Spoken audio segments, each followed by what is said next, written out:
গতকালকের পিকনিকের ভিডিওটা দেখে একজন কমেন্ট করেছে, ইচ্ছা থাকলে সামর্থ্য নেই। সেটা তোমাকে দেখে বুঝলাম তোমার ইচ্ছা করে বাচ্চাদের নিয়ে অনেক কিছু করে খাওয়ানোর, কিন্তু তুমি পেরে ওঠো না।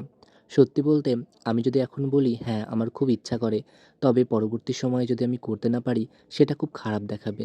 সেহেতু তোমরা আমার সঙ্গে থেকেও আমার পাশে থেকেও, যদি সময় আমাকে সেই জায়গায় পৌঁছাতে পারে বা আমি যদি পৌঁছাতে পারি, তখন আমি কি করব কি না করব সবটা তোমরা দেখতে পারবে। তাই এখন আর কোনো বড় কথা বলবো না।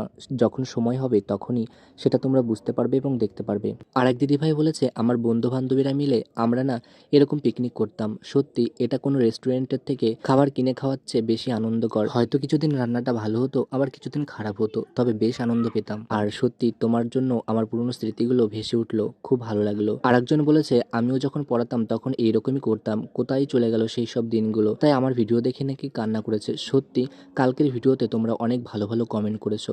তোমাদের সবাইকে অসংখ্য ধন্যবাদ। কেউ তার পুরনো স্মৃতিকে খুঁজে পেয়েছে, কেউ তার ছোটবেলার, কেউ তার কাটানোর সময়গুলোকে মনে করতে পেরেছে এবং তার স্মৃতিগুলো জ্বলজ্বল করেছে। এটা জানতে পেরেও আমার খুব ভালো লেগেছে। নমস্কার, আমি প্রসেনজিৎ দাস। আমাদের দু ভাইয়ের মিষ্টি ব্লগে তোমাদের সবাইকে স্বাগত।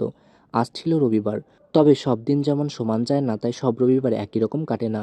আর যেহেতু আজকে আমার সকালে পড়ানো ছিল না, আর সকাল সকাল ডাল ভাত রান্না করছিলাম, আর রান্না করতে করতে তোমাদের কমেন্টগুলো দেখছিলাম আর পড়ছিলাম। সত্যি তোমাদের ভালো কমেন্টগুলো আমাকে অনেকটাই বুকে সাহস এবং মনে জোর দেয়, আর পড়তেও ভালো লাগে এবং খুব আনন্দও পাই। তোমরা সবাই আশীর্বাদ করবে আমি ভালো কোনো কিছু যেন করতে পারি এবং জীবনে যেন অনেক বড় হতে পারি। যাই হোক, সকাল সকাল তো আমি ডাল ভাত রান্না করে ফেলেছিলাম, তবে ভাবলাম শুধু ডাল দিয়ে কি করে কি খাবো।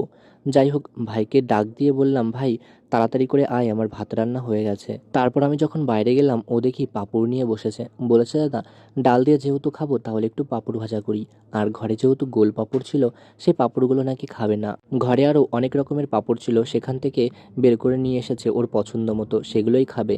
আর ভাই যেহেতু পাঁপড় ভাজতে পারে না, সেহেতু ও ভয় পাচ্ছিল যে কখন কি দেবে কি না দেবে। যাই হোক, কালকের পিকনিকের সময় ভাইও দেখছিল যে সবাই কাজ করছে, ওই কাজ করা দেখে ও ভাবছে আমি পারবো।